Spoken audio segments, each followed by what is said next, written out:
questions? Yes, Honourable Leader of the Opposition.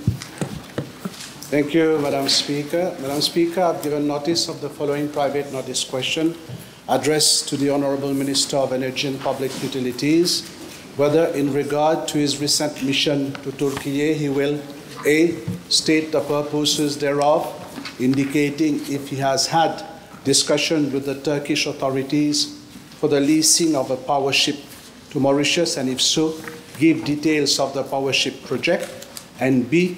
Give details of the total cost thereof, indicating the composition of the accompanying delegation. Thank you, Madam Speaker. Yes, Honourable Minister. Merci, Madame la Présidente. Madame la Présidente, suite au récent changement de gouvernement en novembre 2024, mon ministère fait le point sur la situation du secteur énergétique et s'est depuis activement efforcé de trouver des solutions pour répondre à la demande énergétique croissante du pays et éviter toute interruption de l'approvisionnement en électricité. Il a été convenu au niveau gouvernemental de solliciter l'aide des pays amis et partenaires internationaux stratégiques pour faire face à cette situation critique et urgente. Dans ce contexte, le soutien des autorités turques, chinoises, françaises, par l'intermédiaire de l'AFD, et indienne a été sollicité. Je souhaite informer la Chambre qu'une délégation indienne de haut niveau est actuellement à Maurice pour aider mon ministère et le CEB à relever les défis du secteur de l'énergie.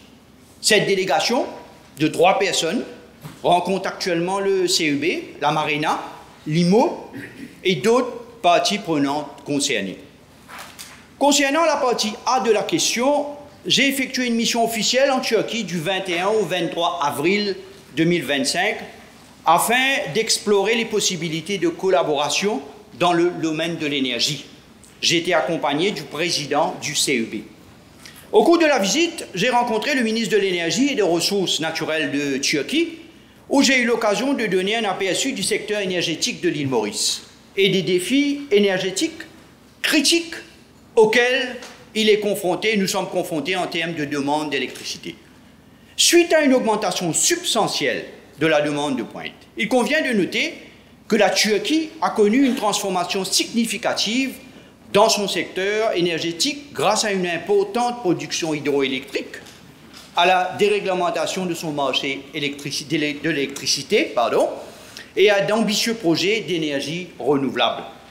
J'ai sollicité l'aide de mon homologue pour relever les défis immédiats auxquels notre secteur énergétique est confronté et trouver des solutions plus durables.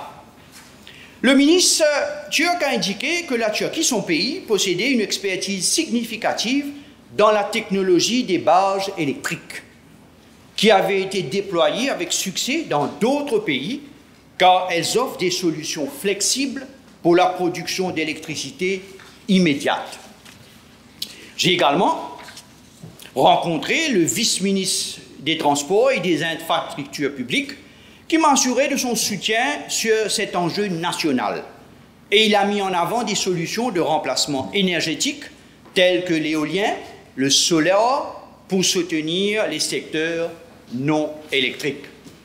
Les discussions avec les autorités turques ont porté entre autres sur les moyens et les solutions pour faire face à une situation énergétique immédiate, ainsi qu'à celle à moyen et long terme. Je tiens à souligner que le CEB, Madame la Présidente, a lancé en 2022 une demande d'information auprès des développements potentiels pour la fourniture d'électricité via des services de barge.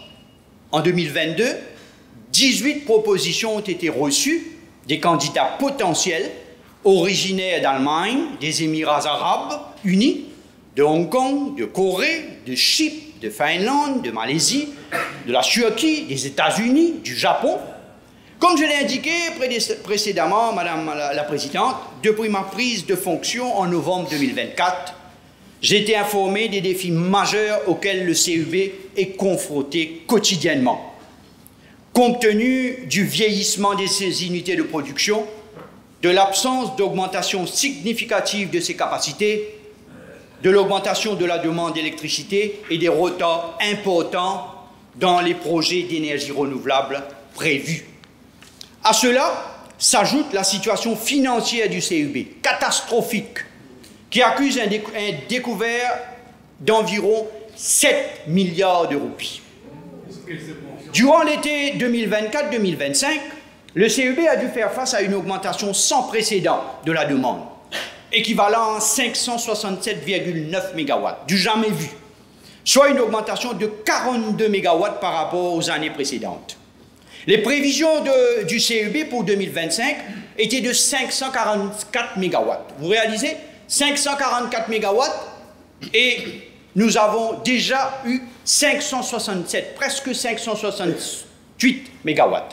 Afin d'éviter toute pénurie d'électricité, le CEB a déclenché son protocole d'urgence pour demander aux hôtels de passer leurs générateurs de secours.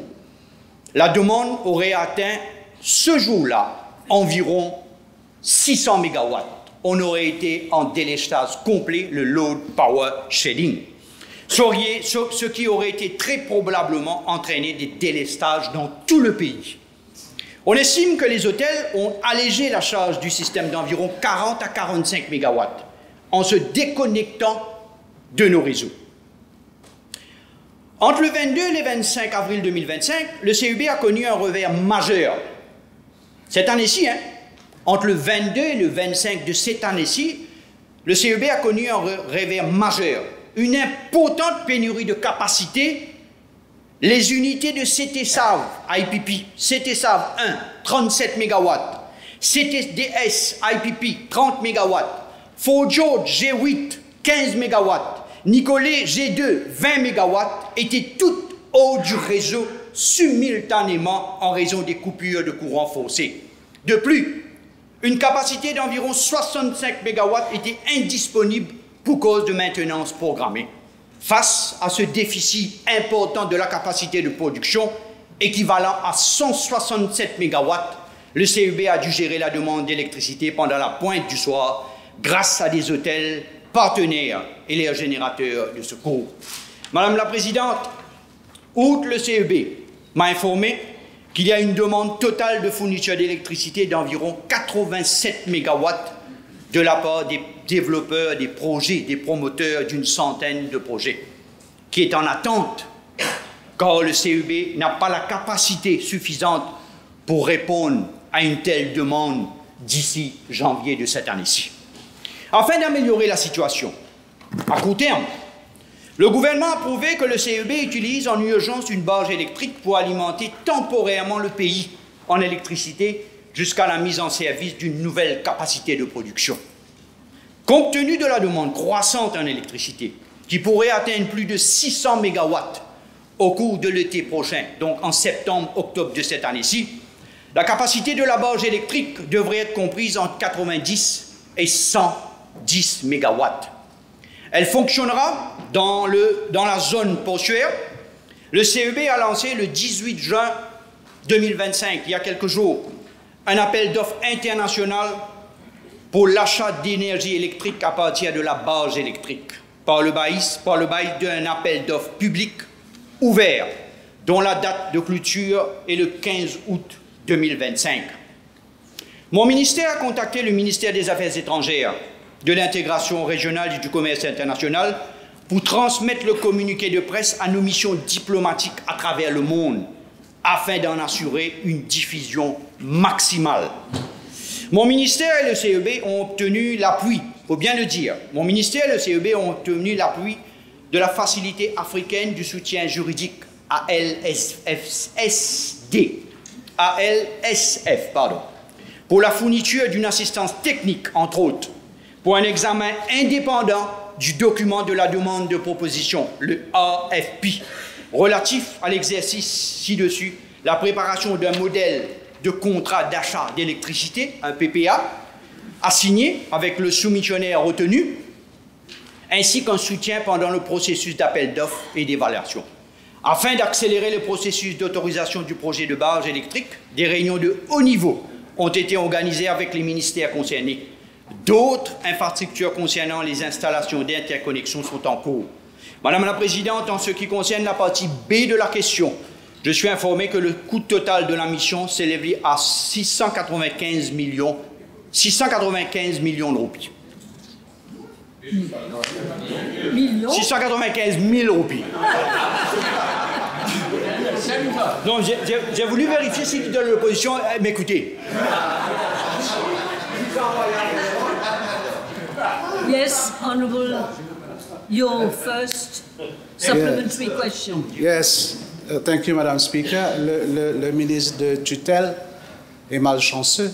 Il parle de délestage de puissance. En 2019 à 2025, il n'y a pas eu un seul jour de délestage de puissance, Madame la Présidente. Question. Yeah, I'm putting my question. No, that was not a question. Can the Honourable Minister inform the House whether he has been invited by the Turkish government to carry out this mission, and whether, apart from members of the Turkish authorities, he met also representatives of companies manufacturing power barges, and if yes, can he provide the names of those companies? Monsieur le Ministre. Non, je n'ai pas été invité par les autorités turques, mais on a pris des contacts avant de partir. J'ai rencontré que les autorités turques, les deux ministres responsables du dossier énergétique en Turquie. Madame la Présidente, il faudra bien dire que j'ai jugé utile et nécessaire d'effectuer cette mission officielle en Turquie dans un contexte où notre pays explore activement des solutions alternatives pour renforcer sa sécurité énergétique. D'abord, nous ne maîtrisons pas cette technologie. À travers le Request for Information lancé en 2022 sous le mandat de l'ancien ministre, nous avons appris que la Turquie, entre autres, s'est perfectionnée dans ce domaine et dispose de ce fait de l'expérience requise. La Turquie, il faut le rappeler, fait aujourd'hui figure de référence mondiale en matière de powership. Ces unités flottantes de production d'électricité qui offrent une flexibilité opérationnelle précieuse dans des situations d'approvisionnement critique. Durant mon séjour, je l'ai dit un peu plus tôt, c'est bien de le souligner, j'ai eu l'occasion de rencontrer le ministre turc de l'énergie, ainsi que le ministre du transport, avec lesquels j'ai eu des échanges approfondis sur le savoir-faire technologique turc, les capacités de production et les cadres réglementaires des conditions de déploiement de ces infrastructures maritimes.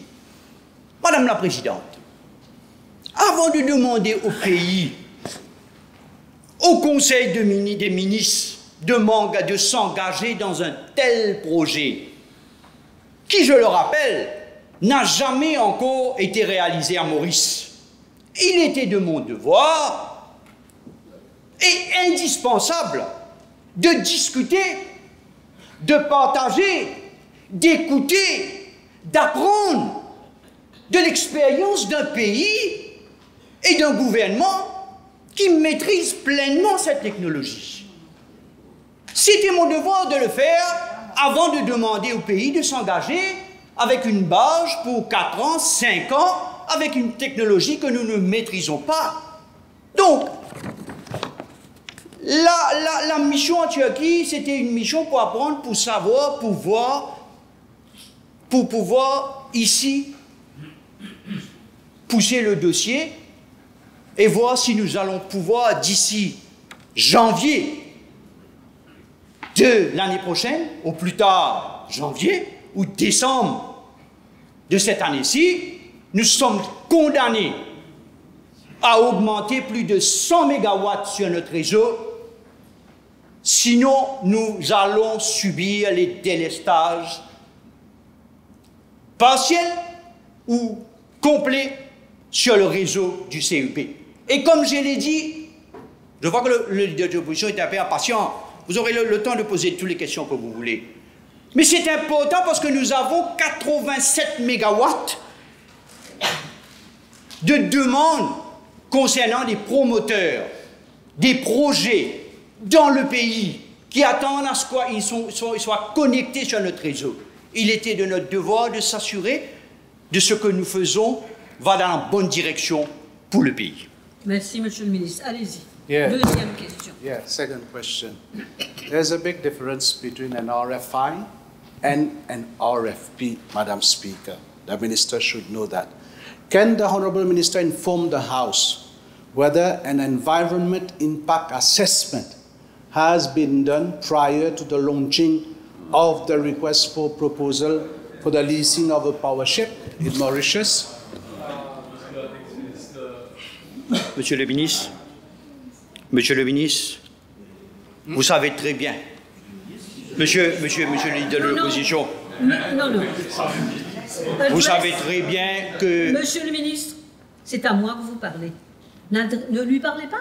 Vous devez... Je peux le regarder. Si vous voulez. Regardez-moi. Madame la Présidente, c'est connu que je l'ai précisé à plusieurs reprises que ce projet ou d'autres projets vont se faire selon les normes de l'environnement. Nous allons rien faire, absolument rien faire, pour mettre en danger notre environnement. Il est clair que the International Convention for Prevention of Pollution from Ships, MARPOL Regulation, imposes a decimal 5% sulfur content in fuel oil for all ships, effective à partir du 1er janvier 2020. C'est la clause 2.2 of the regulation qui est relevant to the power barge comme stimulé. Je lis cela pour l'attention de ceux qui nous écoutent. All non-Mauritian ships coming to Port Louis shall, upon entering the territorial sea of Mauritius, use fuel oil with a sulfur content of no more than decimal 5%. This includes vessels engaged in offshore bunkering operation.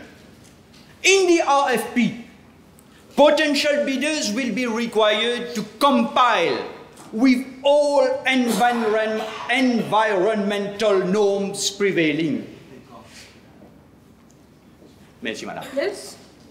Third question. Yeah, if there is no EIA report or EIA license, Madam Speaker, there is no project.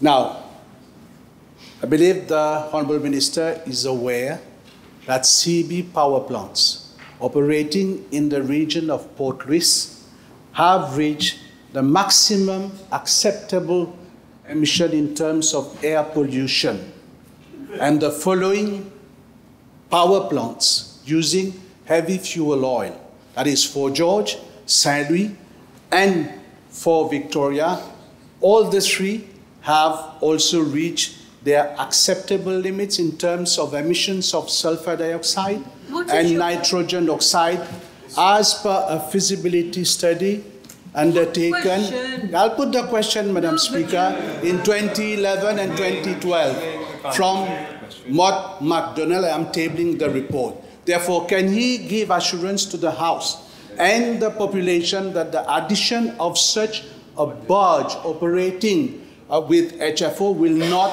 have an adverse impact on the quality of air in the region of Port Louis? That's the question.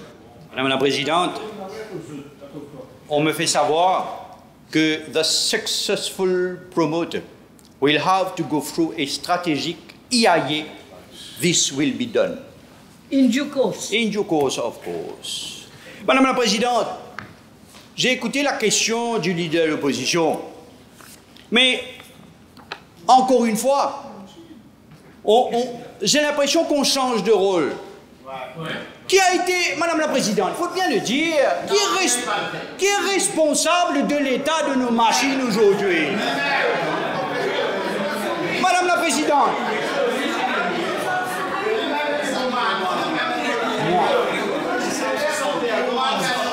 Madame la Présidente, je ne m'adresserai pas au leader de l'opposition, mais permettez-moi de le regarder dans les yeux de temps en temps. Au cours des 10 dernières années, oublions les 10 dernières années, au cours des 5 dernières années, Je le dis avec tout le sérieux possible. Aucun projet énergétique majeur n'a été ajouté au réseau, à l'exception des projets de Saint-Louis mis en service en 2017. Depuis, rien. Pendant que la demande augmentait en flèche, pendant que moi, ici, dans l'opposition, je posais des questions au ministre actuel, je posais des questions, pendant que la demande montait en flèche, pendant que les observateurs s'inquiétaient de la situation énergétique, aucun effort, aucun renforcement de notre capacité de production n'a vu le jour. Il ne s'agit ni plus ni moins d'une faillite énergétique. Une faillite énergétique de qui? De l'ancien ministre de l'énergie, assis ici, qui se présente, qui aujourd'hui ose me demander, après 6 mois comme ministre de l'énergie, ose me demander qu'est-ce qu'il va se passer avec les centrales que nous avons à Port-Louis, alors qu'il sait très bien que ces centrales ont une durée de vie, ont déjà eu plus de 30 ans. Les centrales des IPP, plus de 35 ans.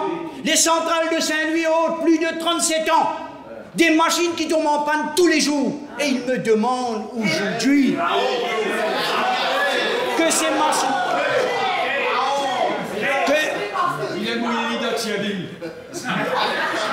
Il ose me demander que ces machines... Il ose me demander, il ose ça, vraiment, ça me rend frileux d'entendre ce genre de questions. Alors qu'il a dormi pendant des années sur les caprices et les soucis du CV. Aujourd'hui, ils viennent parler que ces machines vont émettre des émissions qui n'est pas permissible dans l'île Maurice, alors qu'il y a 7 mois de cela, vous étiez responsable de ces machines. Regard to what... Please ask a question. Yeah, because each time you have made a statement before the question. Ask a question. Oh, you're telling me that, Madam Speaker? Okay, I'll do that. The Minister made reference to all engines operating at the level of the CB. Is he aware, for example, that for the engines at Fort George, there is a report from the manufacturer that these engines can run for 10 years more? Is he aware of that? And I'm tabling the report, Madam Speaker. Encore une fois, Madame la Présidente, il a parlé, l'ancien ministre avait parlé de beaux parleurs. Je vais répondre à votre question, monsieur le ministre. Je vais répondre à votre question. Je vais répondre à vos questions. L'ancien ministre sait très bien que ces machines qu'il est en train de dire pour citer des rapports d'experts, que ces machines peuvent rouler encore 10 ans. J'ai dit dans ma question initiale, j'ai dit dans ma réponse initiale, nous avons eu plus de 167 mégawatts haut du réseau, monsieur le leader de l'opposition. Ces machines que vous parlez qui peuvent tenir encore 10 ans, ce sont des vieilles machines qui tombent en panne chaque jour. CTDS tombe en panne, Nicolet tombe en panne, Fort Victoria est tombé en panne, CT Save 1 est tombé en panne. Qu'est-ce que vous avez fait? Et aujourd'hui,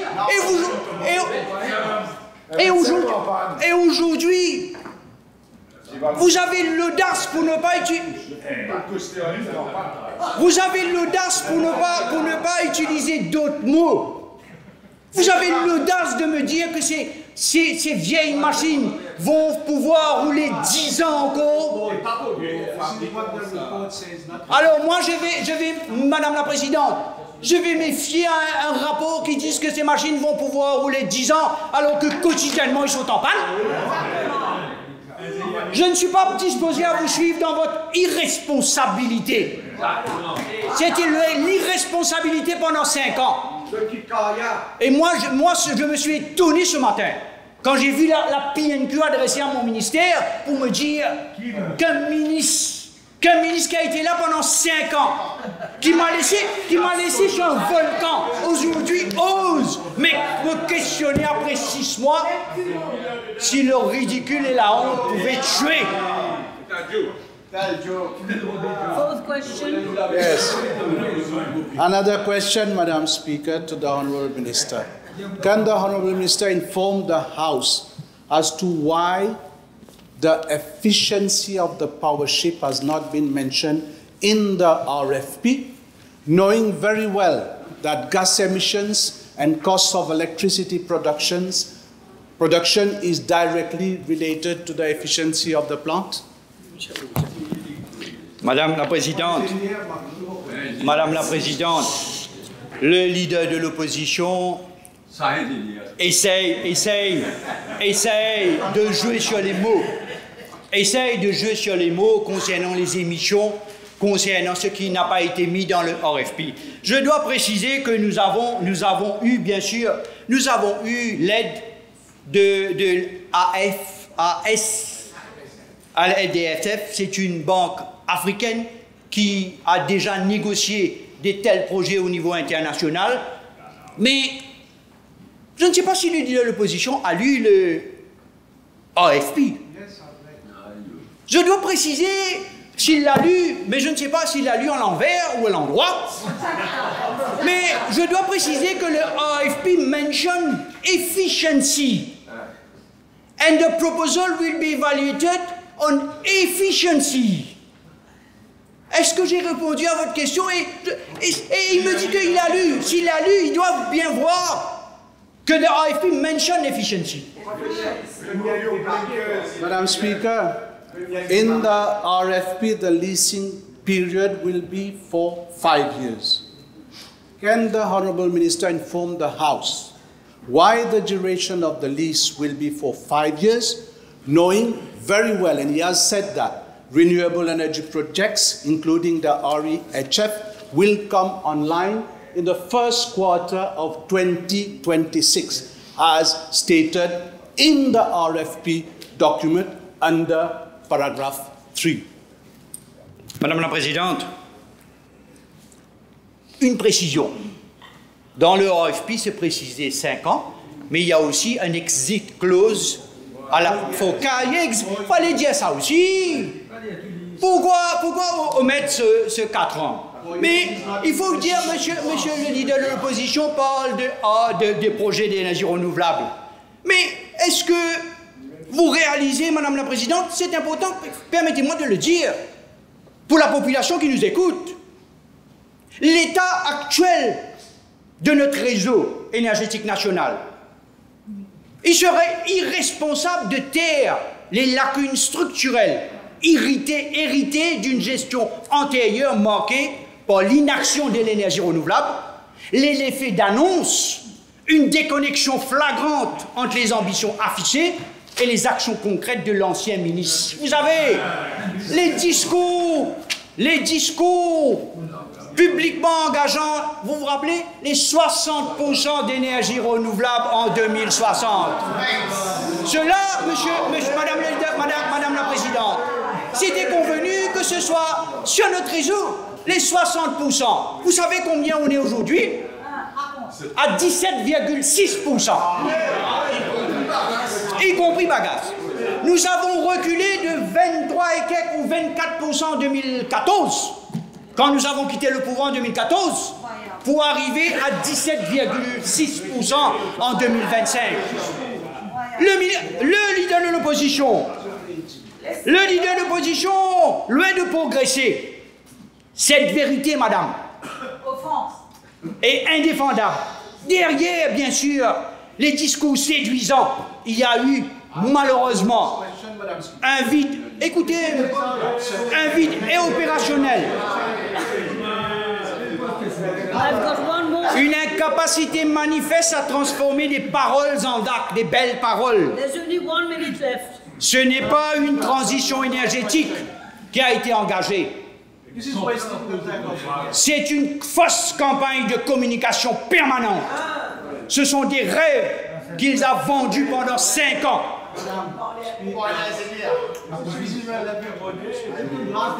Allez, 1 minute. 1 minute. One question. 1 minute to be shared between you.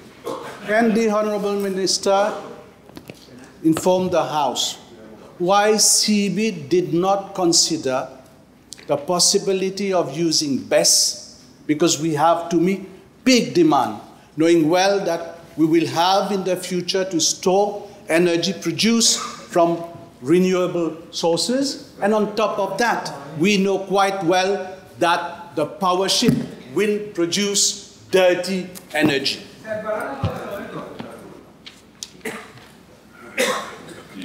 Madame la Présidente. Yes, round Oui, up. oui. Dirty Energy, mais ce projet Dirty Energy, l'IAE verra ce qu'il faudra faire. Mais pourtant, en 2022, vous, ministre, vous lancez un RFI. C'est dirty. Si vous dites que c'est dirty, Madame la Présidente, si nous donnons How are we going? How are we? Madame la Présidente. Madame la Présidente. I cannot hear anybody. Let the minister talk. Madame la Présidente. Minister, last half a second, 30 seconds. Je suis obligé de répondre. Je suis obligé. Vous savez, le leader de l'opposition parle de dirty. Pensons une seconde qu'il a raison. Mais qui, en tant que ministre en 2022, a été chercher un RFP de base? Moi? Deuxième, Madame la Présidente, le leader de l'opposition parle de baisse. Les batteries pour le pic. Mais est-ce qu'il est au courant? Est-ce qu'il est au courant qu'au mois de février, mars de cette année-ci, les batteries que vous avez installées, Monsieur le ministre, n'ont donné que de 10% de la capacité installée. Et aujourd'hui, vous parlez de batteries. Dignité Naïba.